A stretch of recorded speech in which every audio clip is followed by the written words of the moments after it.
Hello there. This is Pale LA. My persona is the little blue fairy right over here. Well, LA, of course. And this is a rendition of my brother, Speedboy. He's not here today. He is at work. But I am new here to YouTubes, and I am here to show you my drawings. There you go. I have a lot of drawings. So, I think I'm gonna start you off with another drawing of myself and my brother's personas. So me and Speedboy are here fighting a giant shrimp mech because I thought that was cool. Now, it's not finished, of course, but this is just a little comic preview, or just an experiment. I'm not sure how exactly it would fit into the larger nonsense canon, but it does exist. Anyway, so yeah. By the way, nonsense is just a giant hodgepodge of things that I like, that I decided, hey, what if they just all met each other and did things? So that's what I'm here to show you today, but at first I'm just going to show you a few of my more insignificant works. I'm not going to show you everything, but, you know, I'll show you a few stuffs. Alright, this is just a cute little drawing right here. This is a potato pose, which is just an adipose crossed with a potato, and I drew it because I thought it was cute. And I think my mom just said it by accident or something, I don't know, but it exists now.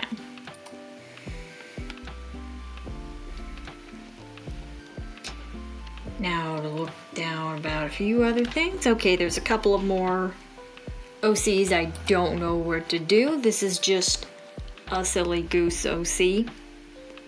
That is just kind of a cute OC I made for beginning of a drawing class. I originally drew her on a traditional media, and I just kind of redid it here for fun. And I think she came out pretty cute. I did call her Elaine right over here.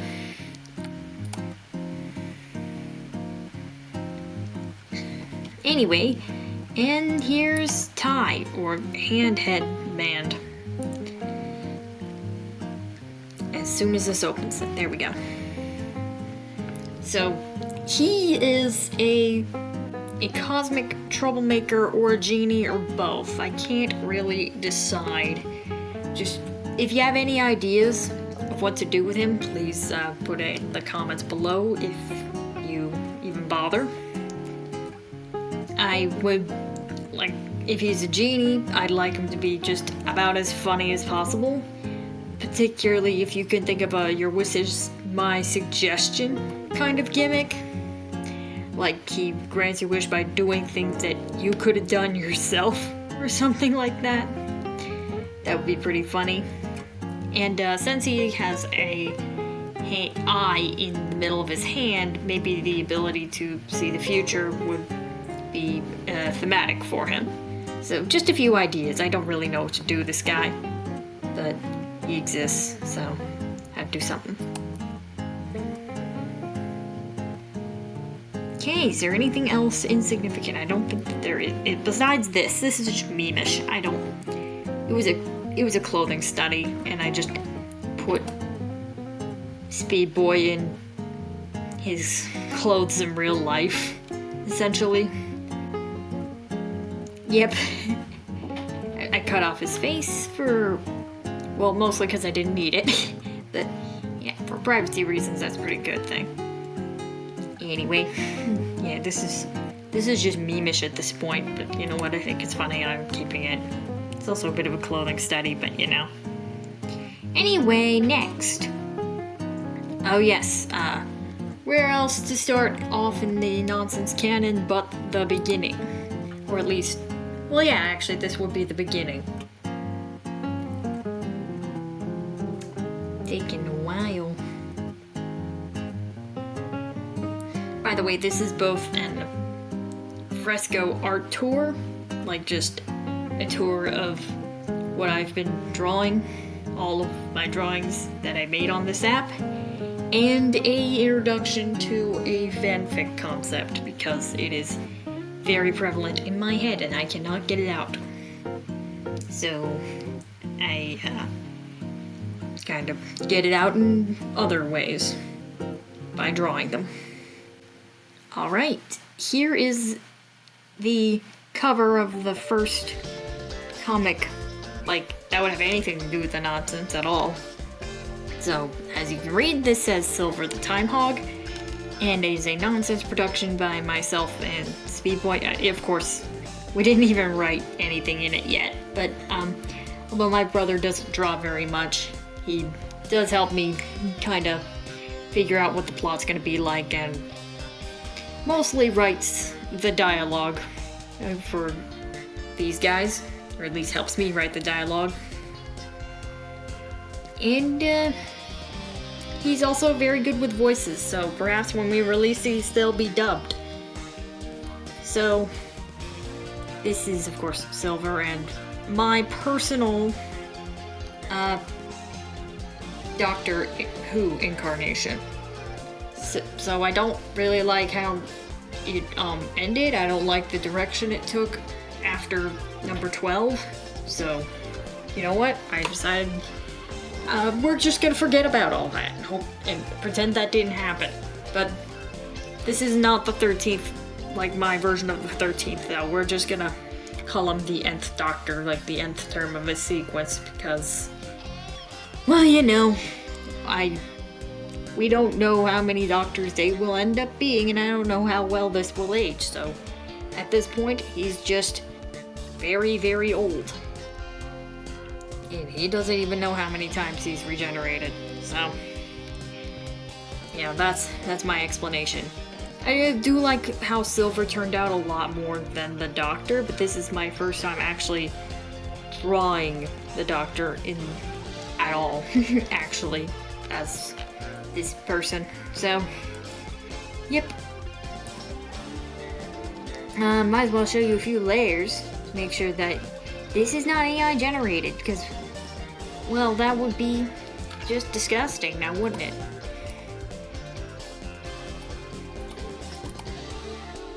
Okay, so there's some light, some shadow that I put over his head. Parts of his face, arms, body, and legs. I don't think I need to show you everything, I just, you know, this makes a lot of sense. Oh. And these little pixel layers. Actually, I think that they're some layers that are attached to the TARDIS, like in shadow or light.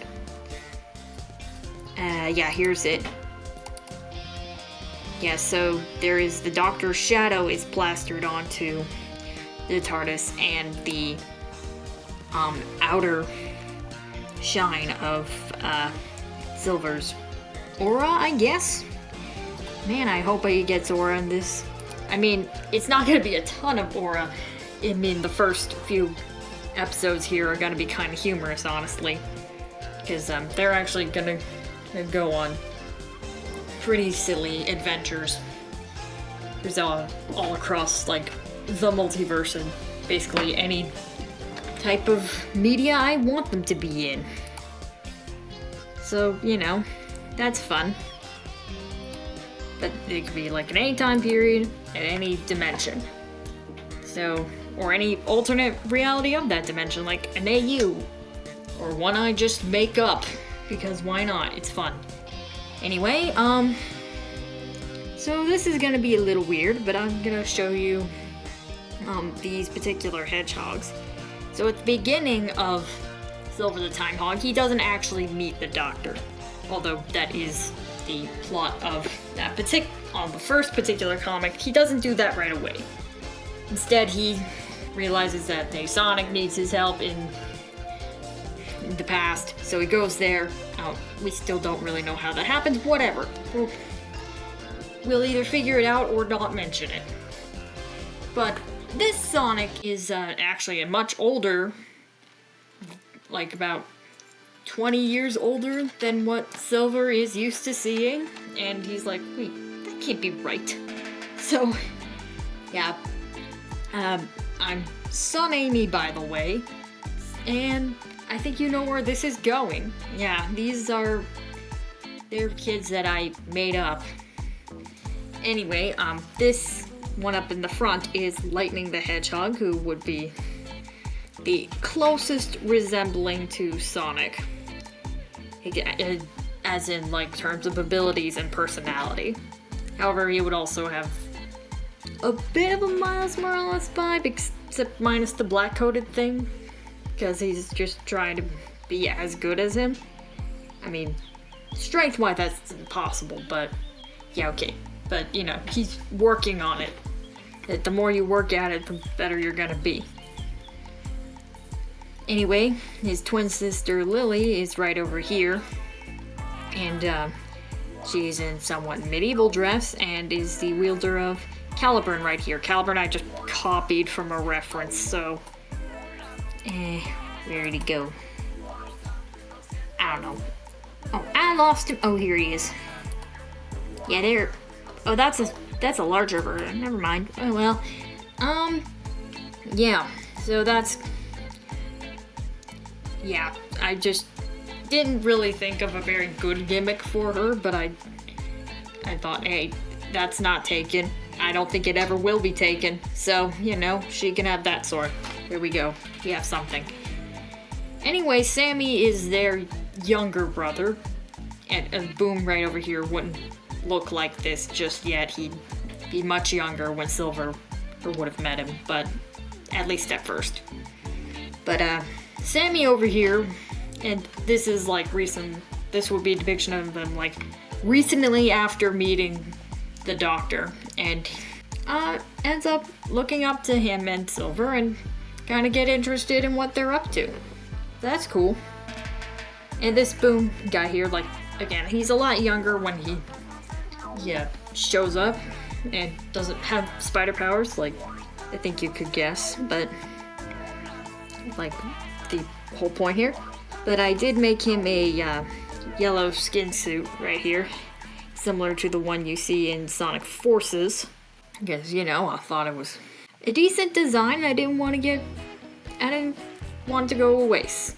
Now, these are not perfect by any means, but they do exist, and that does mean I do have a basic idea of what these guys should look like. And that's good enough for me. Oh, and by the way, his spine hairstyle is inspired by Andrew Garfield as Spider-Man, because, well, you know, he exists, and it's the most interesting hairstyle there was concerning Spider-Man. Anyway, so, yeah, that's about all of those. So, as you can see, Sammy here is dressed like the Doctor, is a more compliant prodigy of his, because Silver is like his first hedgehog companion, but he's a lot more rebellious, because he's like, I want to save these guys, and the Doctor's like, but that's, look, I know you want to save these guys, but that's not how the time stream works, okay? So, yeah, so Silver's impulsiveness and the Doctor's aged wisdom kind of clash. So I think that could be fun. And, of course, some adventures will be more humorous than others. These guys will have adventures of their own on the side, but they would kind of converge in the second season of both. These would be the protagonists of the Sons of Heroes, by the way. The first three. The fourth one's not going to be super significant until entirely different series, which I think I entirely missed drawing on, so I will have to just fill you in. But first, Ben 10, because why not? Yep, so I would think that at some point in Silver and the Doctor's adventures, preferably in episode 10, so I won't have to name it properly, that they would just meet Ben in that episode. And then he would essentially be, you know, a part of that larger universe.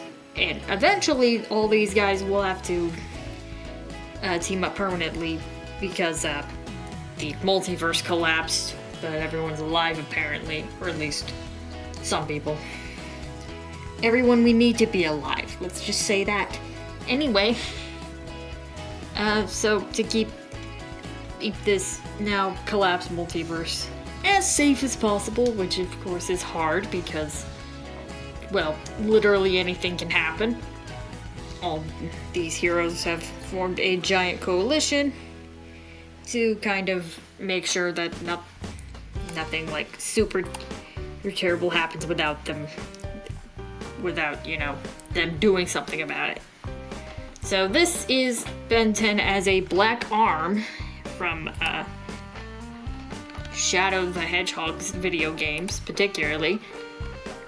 Of course it's the Sonic franchise, but Shadow would be a big part in that. So he's kind of, the point here is that he kind of touched Shadow because, like, in earlier seasons of Ben 10, he could, like, touch an alien with his Omnitrix, and then he could end up becoming that alien. And under certain circumstances. So I thought, like, hey, maybe he'd spar Shadow with the Omnitrix, and then he'd end up being able to turn into this thing. Because, it kind of processed the alien DNA. Yay.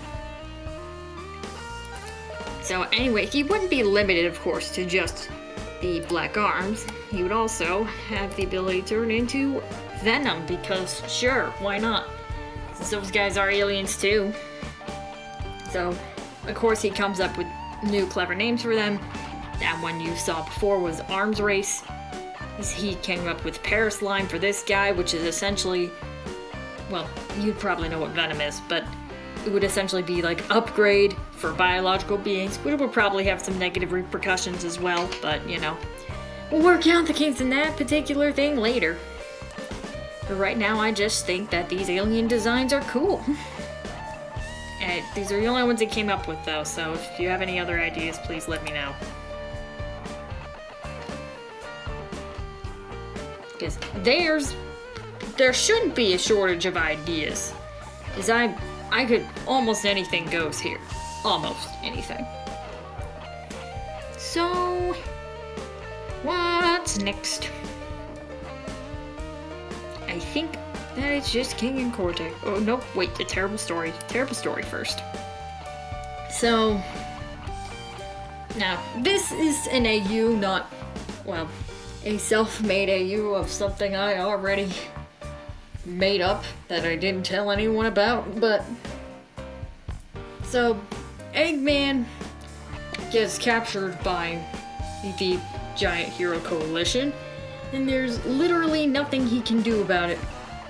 Because, well, Sonic himself, by himself, is hard enough.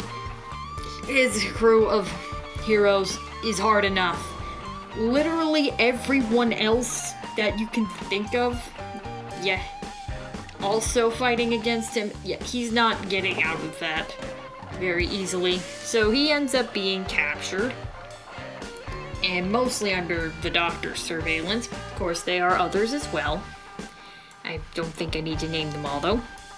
And another capturee of him would be Marvin the Martian. So, although they are, like, not aligned on everything, they do both want to escape, so they both kind of try to do crazy things in order to do so.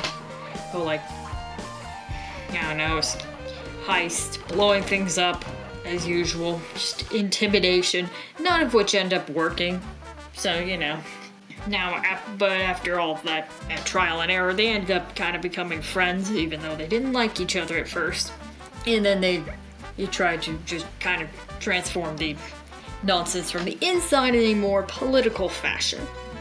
Given this, they've tried to collect other allies, such as Wile E. Coyote, which I can show you his terrible story form. Now, this isn't like the same form that would be part of the nonsense. This is just for this particular AU, but I just think it's fun.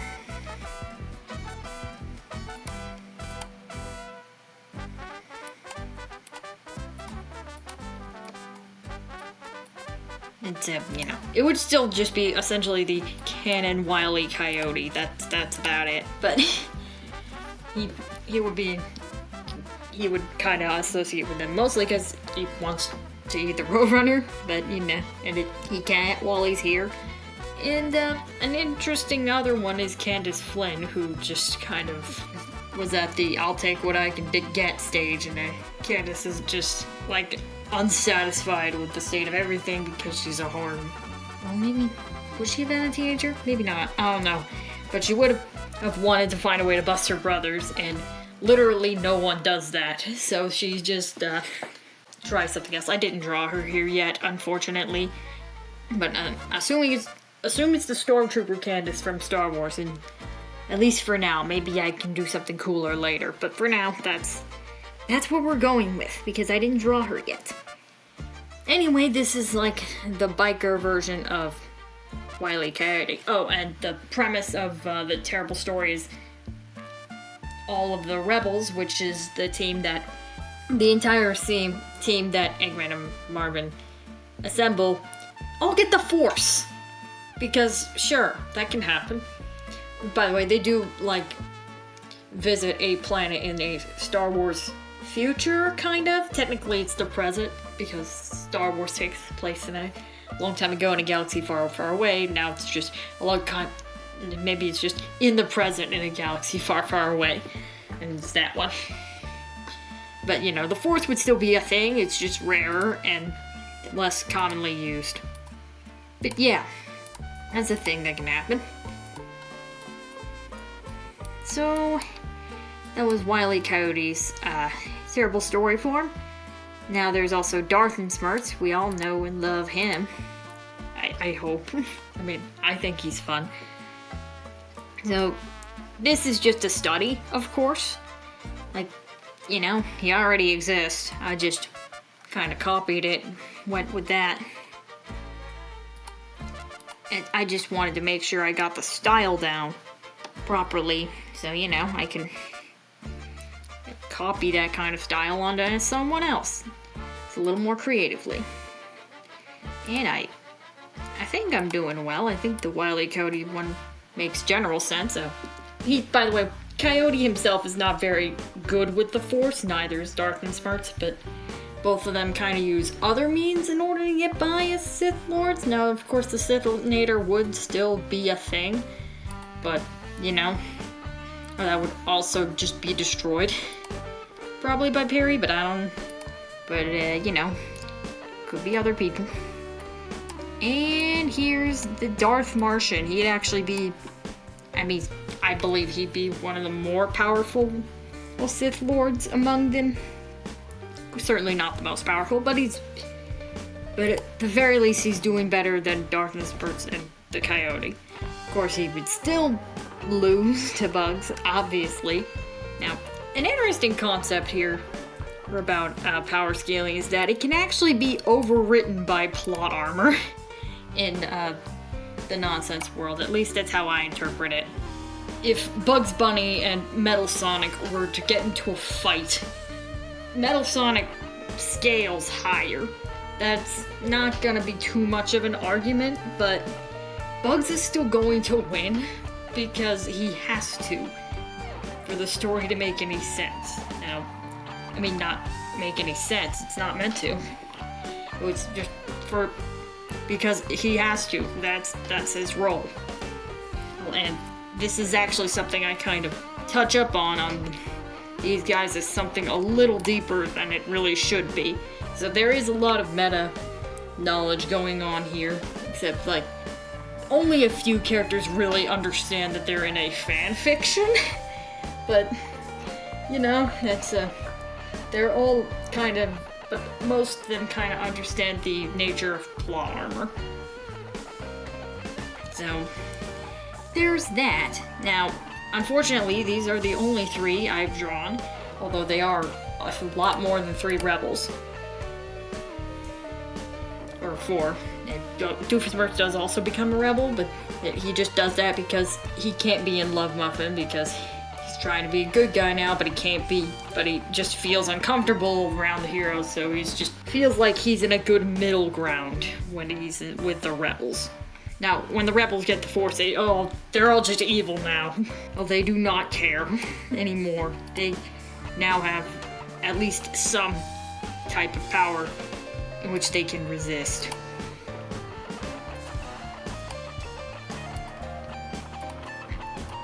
And this is, well, just some references I grabbed for a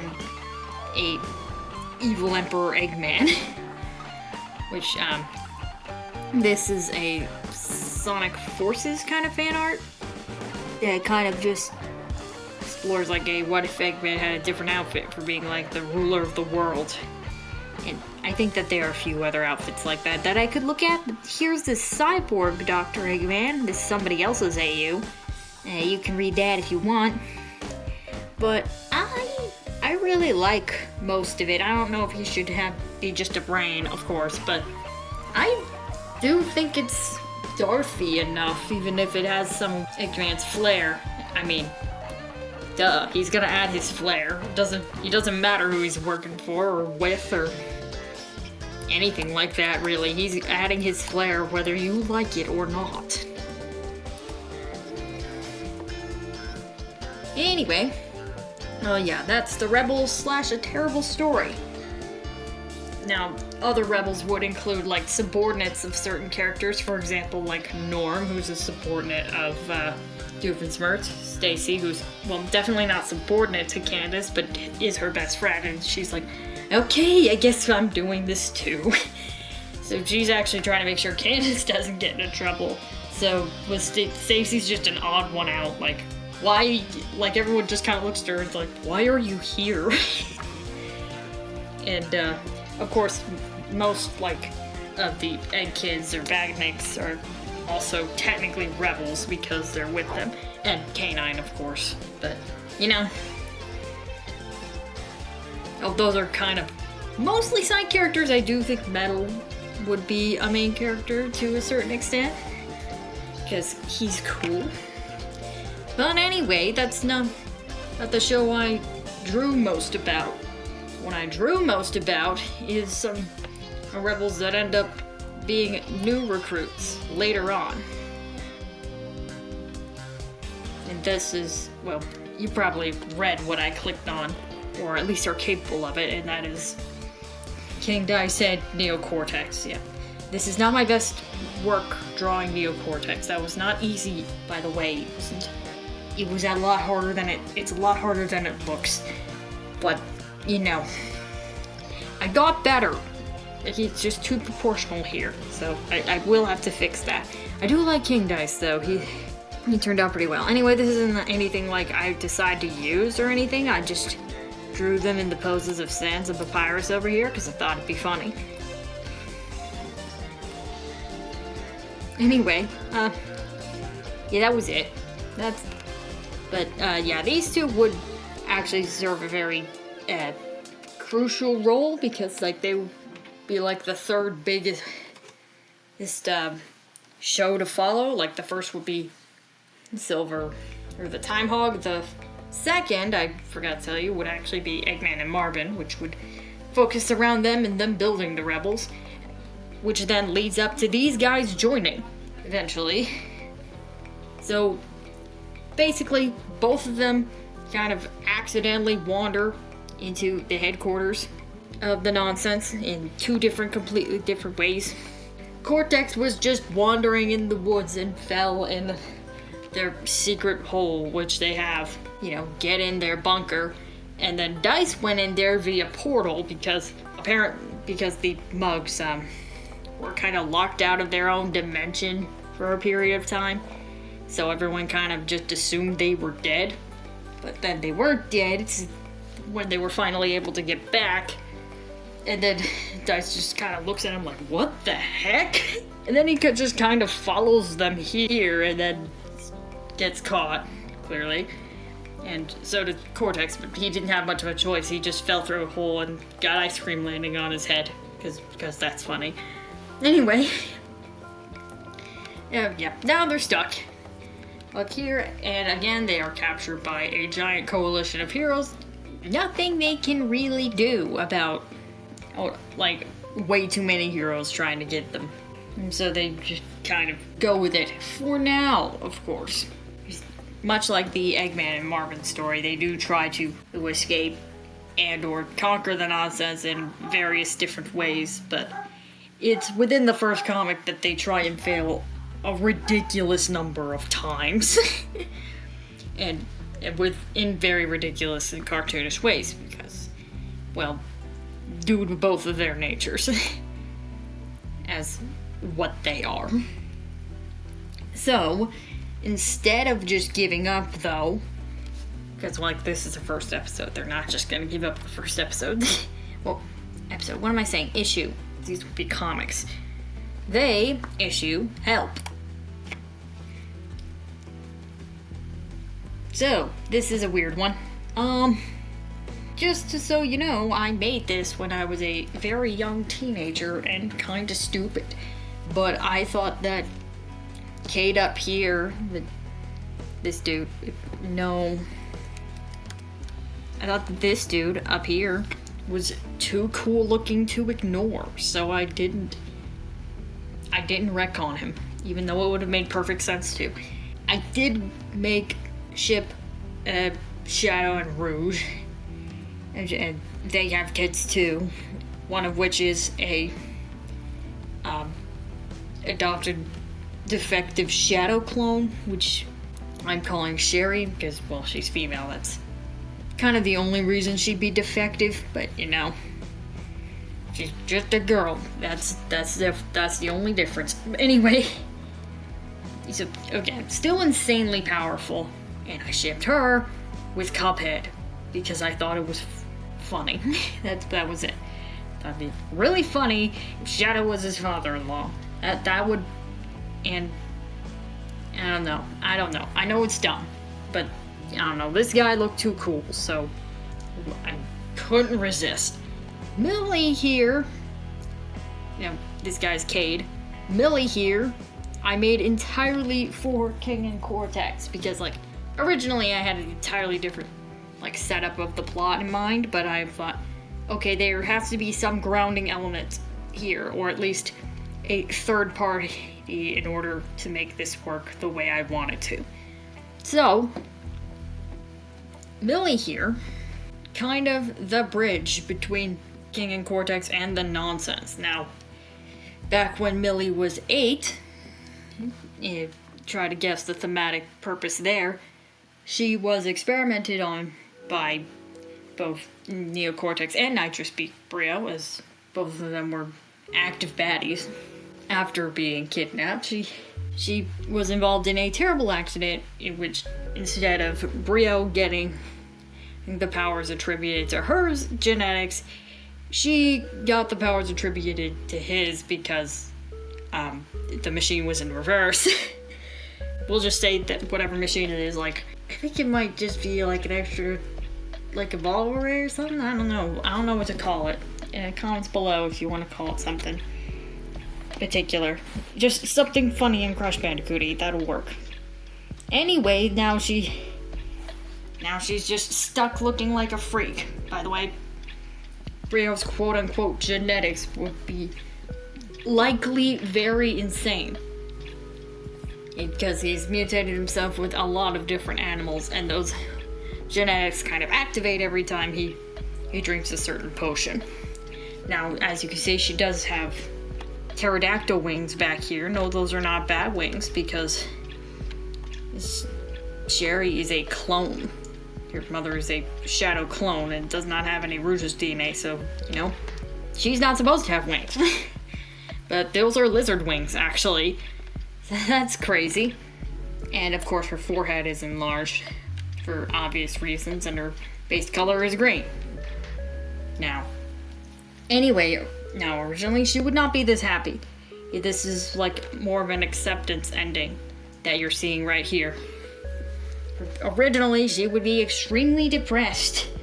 Now, she's 16 once Cortex and her meet again, and of course, clearly she's not happy to see him around, but And Dice is extremely convincing, and after doing most of the talking, he tries to convince her that both he and Cortex are trying to change for the better, and technically he has evidence because Eggman just kind of enlisted them in the rebels almost against their will.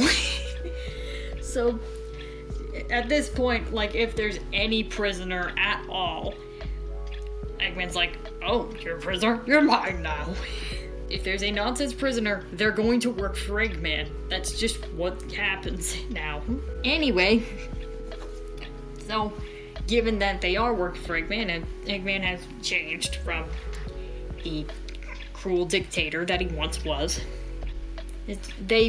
she kind of believes him.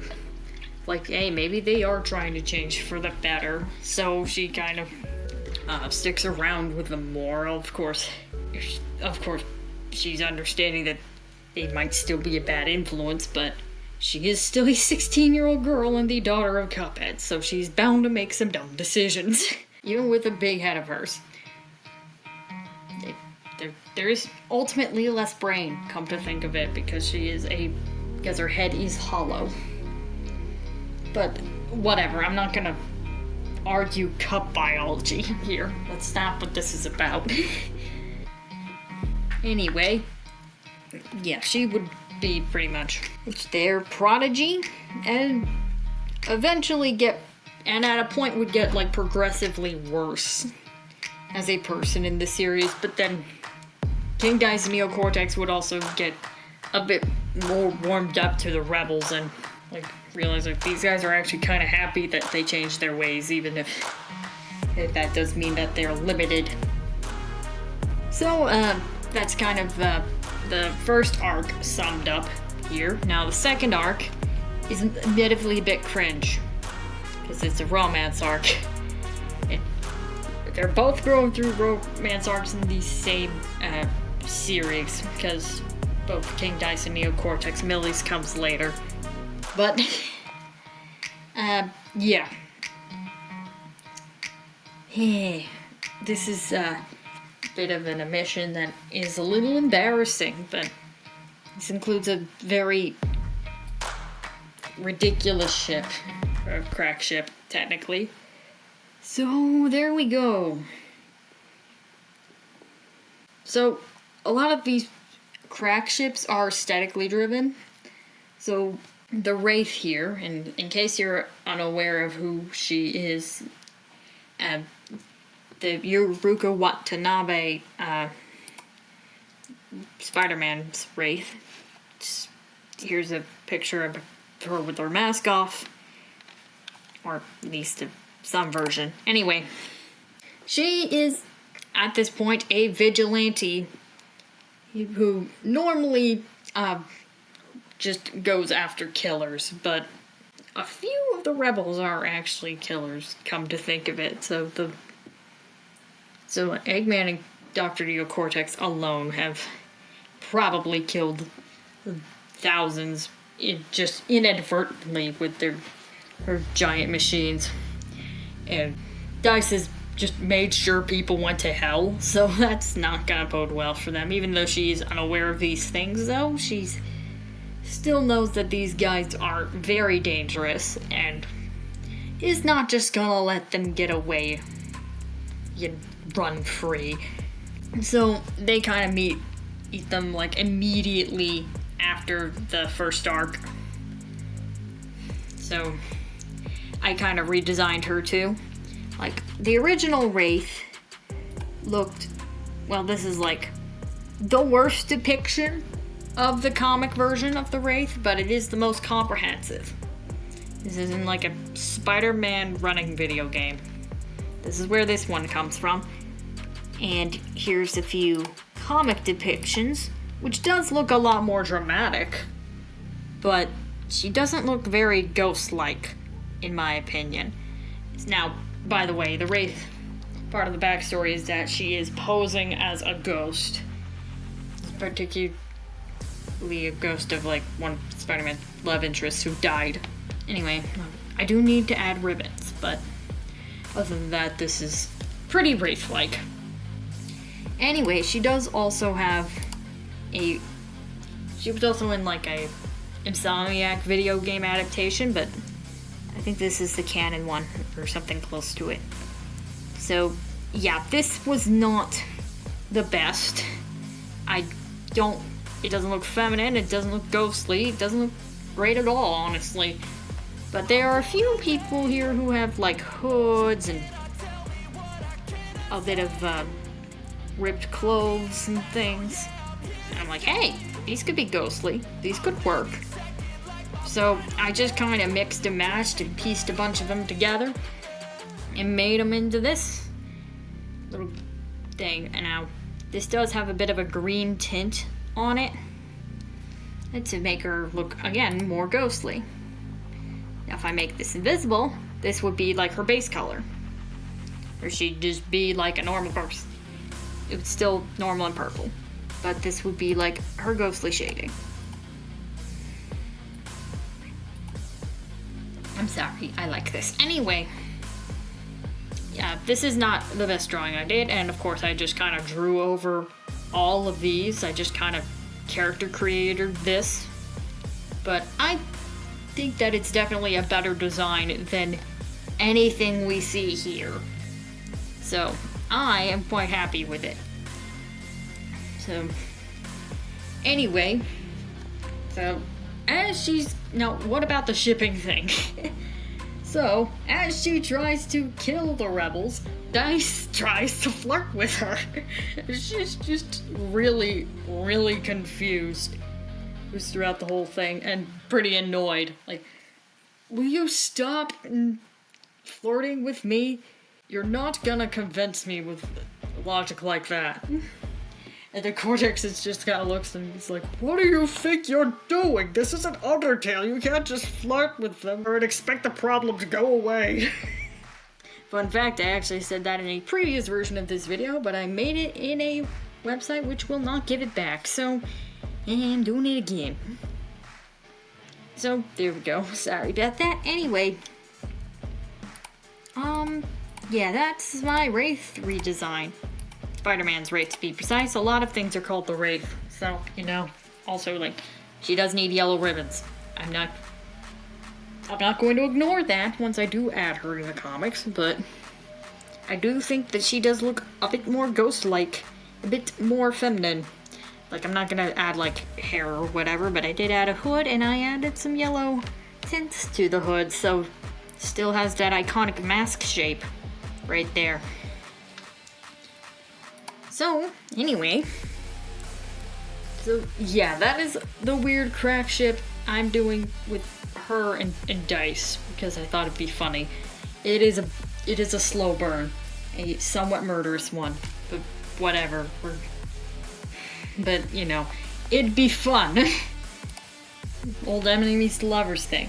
It comes with a bit of backstory. So, with Nina Cortex, there are basically two proposed possibilities of who she is in regards to Cortex. Now, she calls him Uncle, but it is also possible that she is his daughter.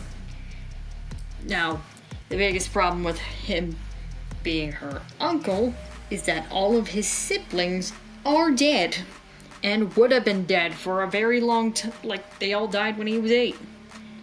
And they would have been dead for a very long time. And, like, her earliest depiction was when she was 2, I think. Or at least something close to 2. Anyway, given that, there is no possible way that one of his siblings would have had a kid at that time, at a reasonable time, if they were dead for that long. So, what I'm thinking is that for whatever reason, Cortex is lying to her for some, like, I don't know why, but it only makes sense if she is his daughter. Now, some people just kind of shrug this off as a meta joke, but I'm not doing that. Like, she's one or the other, and it can't be one of them, so you know, she has to be his daughter, and again, for that to work, there has to be a second party.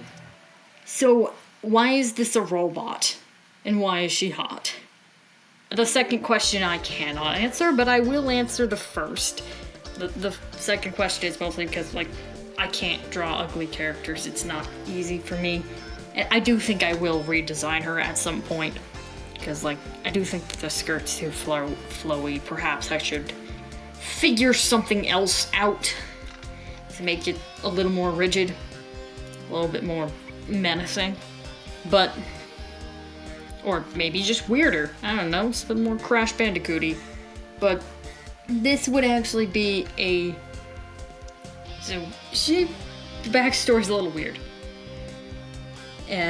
So, basically, she's been dead for a while. And she turned into a Cyberman. Then, that is already crazy enough. But, at some point, Eggman was kind of looking at all these Cybermen. He didn't know who any of them were, but he just thought that, hey, maybe I could give these guys, like, another chance at life. You know, like, if they were used to be, like, these mindless drones. But they do move now, so, and they can technically think. So if they were allowed to think for themselves, maybe they'd have a second chance. And this is the first one he decides to revive, and turns out, she's a jerk. So, yeah, I was assuming that if someone were to marry somebody as terrible as Cortex, that person would either be very heavily abused or just be as terrible as him. I mean, I think that would, and I find the second one to be much more fun. So, yep. She sucks as a person, and then would have to basically be assimilated into the rebels because Eggman just gave her life again, and now has no other choice. And again, he is not aware of who she is, and it takes a very long time for people to find out because, well, it's not all that obvious now, is it? Now, I do try to add some Crash Bandicoot-ish elements around here, but I was a little bit more concerned with making her look like a badnik. I'm not sure if I succeeded on either front, I'll be honest with you. Again, I do think she might need a redesign. I don't think the drawing is bad by any means, I just think, like, the design in that of itself could use some work and should be louder. I do like her shoes, though. I think I'm keeping those. So, based off Metal Sonic's feet, by the way. Anyway. So, yeah, that's Infinity for you. That's a nickname I came up with her. I honestly, like, her real name would be, well, first of all, her last name would be Cortex, but I don't know what her actual name would have been. So, you know, comment down below if you have any ideas. Anyway, that would, just using Crash Bandicoot OC, I just thought it makes sense. So, yeah, that's both of King Nice's and Neo Cortex's romance arcs in a nutshell. Of course, Cortex would be trying to help her kind of assimilate into the rebels as much as he knows that this is not a very easy task, and kind of fall in love with her during that, and not even know that that was his wife. Because, well, she's dead, I guess. He's willing to move on at this point. And even if it wasn't, but it is. So, you know, everything works out. Anyway, was that it? I think there's one more thing I forgot to do. Or is it two? Two more things. I think there's only one thing left I'm willing to show you right this second. I do think, like, there's more things I'm technically willing to show you, but, that's for a part 2.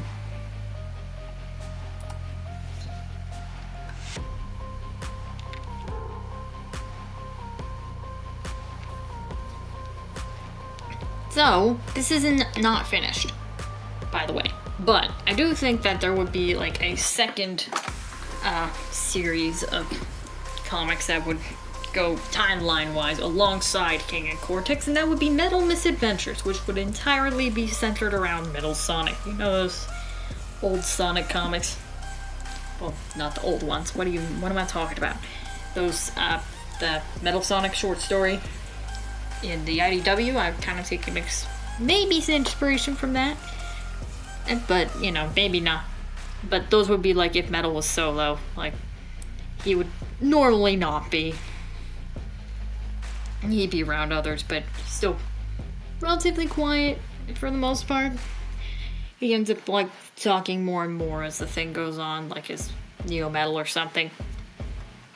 But anyway, this is technically not even part of that. I just wanted to say that that was part of the idea, that Metal Sonic would have his own dedicated comic series alongside this.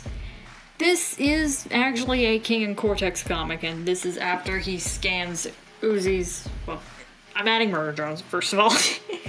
Because why not? I mean, I added a lot of crazy stuff, so, you know, murder drones wouldn't be too far off.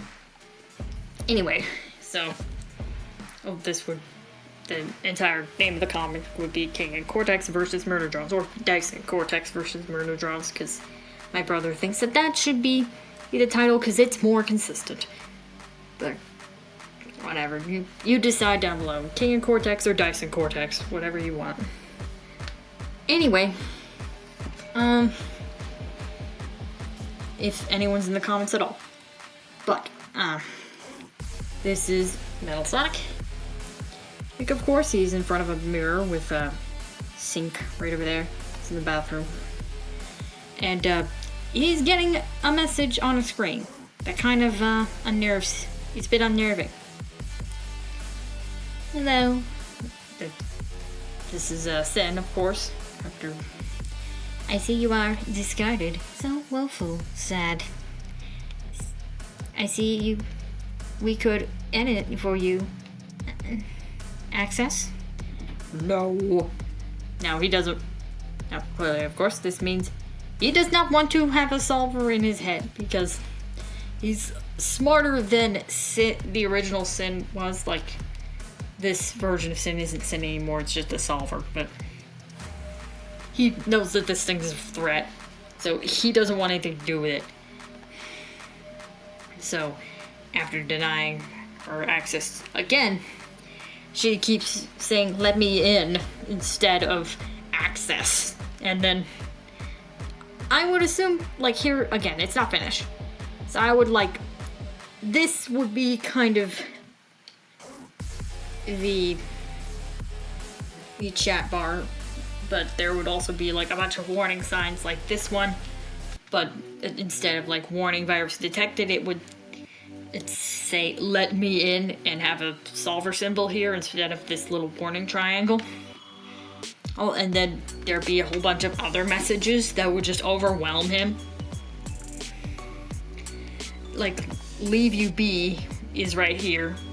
Whereas yes, no, and Metal Sonic's like, yes. But of course Sin tricked him and is now downloading the solver. And now Metal Sonic just trying to undo that action by using Control-C right here. But it's 100% done. And by the time he does it, so Sin's like, too late, tee-hee. And in the panel I haven't drawn yet, that someone would he would shut down first for a minute and then wake up. And then someone would come up from behind him and then he would roar at them with a face like Metal Sonic Kai. And then that's where it ends, because this would be like the end of King and Cortex versus Murder Drones. This would more like be a continuation of the story, but it would be like the next issue. But you know, that's that. So I'll make a part 2 eventually. Right now, this is running long. So good night. Or good morning. Sorry. And with that, this is where I end the video. I wish you all a good morning, and in case I don't see you, good afternoon, good evening, and good night.